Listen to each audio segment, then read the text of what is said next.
How to fix your window air conditioner. Well, I'm going to use a piece of shit as a model example. We've got a 1969 Sears power sucking 8,000 BTU boat anchor here that we're going to teach you with. Well, the most common problem with air conditioners is they're plugged with dirt. When it's running, the vents on the side allow air to be sucked in by the fan, and it gets blown out the back to the part you're familiar with. And of course, those are what the side vents look like. Well, no dirt builds up here, but a lot of dirt builds up in here. This one must have been cleaned because it looks good. Using the front coil as an example, that's kind of what they look like. They're plugged up with everything. Well, the best way to clean them, and it doesn't cost anything, is take the cover off, remove the screws that hold the radiator in, and carefully move it over a little bit. Take a wire brush like you use for scraping your barbecue with or scraping rust off with, and with straight strokes down, up and down, take off all the debris. And then I use compressed air. You first blow in through this way so it takes it off. Then once you're done systematically blowing it that way back and forth, then blow it all over. Blow out all the crap that builds up in the bottom, the dried algae and everything else, so more chunks don't get sucked in by the fan and deposited. Obviously this unit was very dirty at one point in time, because when they're dirty it works the compressor too hard, then they draw too much electricity, and then they cook the cords. See? That causes fires. Never use your air conditioner on a long extension cord either. The extension cord gets hot and causes fires. Use short extension cords designed for air conditioners. When an air conditioner is working normally, the running pressure on the low side pipe is between 64 to 67 psi. Now they don't have a way to hook up and test that because the pipe where they charge them in the factory is welded shut. So you get one of these bullet piercing valves. They don't have to be bullet brand. And somewhere on the largest diameter pipe, which is the low pressure, or on the dead end fill pipe, you have to find a very straight surface that's smooth. Take a piece of steel wool and clean off any dust or debris or oxidization. Clamp this thing on with the appropriate spacer so it bites the pipe correctly. Then tighten down the set screw in the middle last. That pokes a hole in the pipe. Never remove it afterwards or all your freon comes out. Hook the low pressure line that goes to this gauge on your manifold, the blue one, to this device. Turn the air conditioner on, set it to maximum fan speed, thermostat maximum cold, run it for a few minutes, and charge it to the appropriate pressure, 64 to 67 psi. If the unit's low on gas, some of these coils will contain frost all the time that it's running. It's not uncommon for them to contain a little bit of frost when you first start them up. But if they still have frost after 5 minutes and it's a warm day, you're low on freon. On window air conditioners, the most common place they leak freon is the radiators, especially the back one.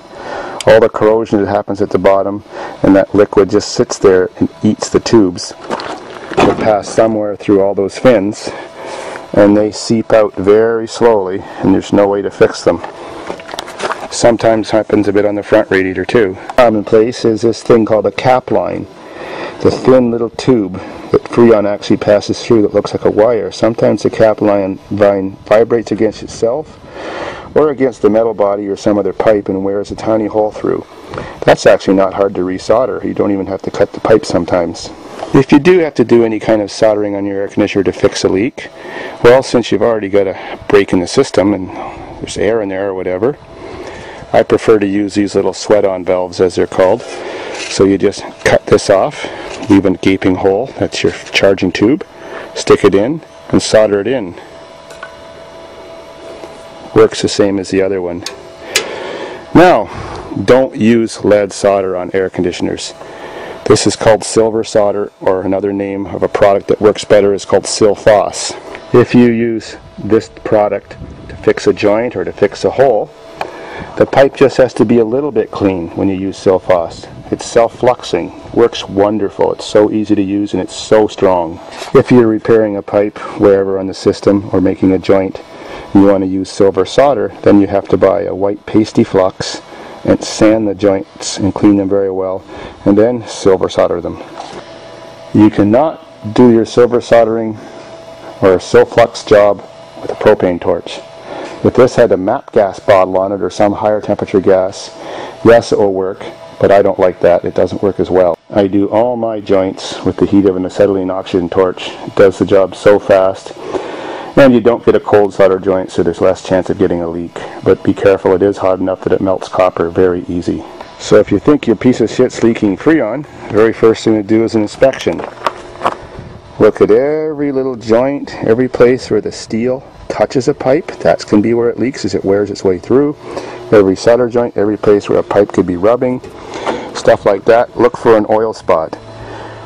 Sometimes, if the water doesn't wash it off, there's an oil spot, and that's a great clue. And of course, another method is your handy dandy electronic leak detector. Just turn it on as it's beeping away like a Geiger counter. You're sniffing the pipes, you're sniffing the joints, you're sniffing every little place where a tube could have a fracture. This doesn't work very good trying to sniff the middle of the radiator, unfortunately. If you're recharging an air conditioner that doesn't have vents on the side and you have the cover taken off, it could be a sleeve air conditioner like the one at the bottom. It doesn't have vents on the side. You have to run those with the cover on, at least loosely, while you're charging them, or turn the cover upside down and cover up this gap so that it keeps air pressure in there so that all the air can pass through the radiator so your air conditioner doesn't overheat while you're charging it. It's very important when you're charging your air conditioner to watch the gauge. As soon as it gets to the right pressure, you know, no more than 67 psi with the fan on high, stop. If you add more gas, your compressor and air will be overworked, and your air conditioner will actually produce less cool. And then what starts to happen is it starts to cool off the pipe so much that the pressure starts to go down again, and then you think you have to add more gas, so you add more gas. It looks like it's taking and going up, but then the pressure goes down again. It starts overcooling the pipe, overworking the compressor, and teasing you and making you think you need to add more Freon, but you don't. You do not want to overcharge it. Now for the electrical faults on air conditioners. Of course, like I just mentioned, fried cords. If you see any burning around your plug and it still looks in great condition, sand it so you can save it. If it looks, of course, like this or a little bit worse than you'd feel trusting sleeping with, well, then just snip the end off and put a new heavy-duty end on, or replace the whole cord. Now, if you've got a dead unit, or the fan comes on but the compressor doesn't, it's very common for one of the heavy wires on the switches in here just to burn off. Then you just have to cut back the burnt wire, put a new end on, and it's fixed. And then sand the terminal where it slides onto. It often happens inside the little compressor pin cover too. They burn off there regularly also. If you go to turn your air conditioner on and the compressor just goes click, well, you very well could have a bad compressor, but you could have a bad capacitor. Some air conditioners have one capacitor. It does fan and compressor. They would have 3 sets of terminals. This one has a single capacitor which just does the compressor. 2 sets of terminals. Well, what you do if your compressor doesn't want to start and a good kick doesn't help it either, change that capacitor. There's no polarity, so you can hook it up either way. And try it again. If it still doesn't start, well, then your compressor's probably fucked. Next is the fan motor. Always give it a twirl when you first open up your air conditioner to see that it doesn't slow down too quickly and that it does spin freely. This one's good. The bearings very often seize up on your fan, and then of course your air conditioner can overheat, and that'll take out the compressor and kill it too. Some really old motors actually have little oiling places, and it's always a good idea if you have the cover off to oil both little holes. Use light oil, like 3-in-1 oil, or something about number 10 weight. Not engine oil, it's a little bit too thick. Or automatic transmission oil works great on electric motors. If your fan motor spins freely and is just sort of humming but not taking off by itself, check someplace in the unit. Could be here, could be in the switch box, could be over here, could be actually mounted to the fan body, but you might have a fan capacitor. Fan capacitors are a lot smaller than this one. They're usually only about that big, about that high. They range anywhere from 3 to 7.5 microfarads. Change your fan capacitor with one known to be good.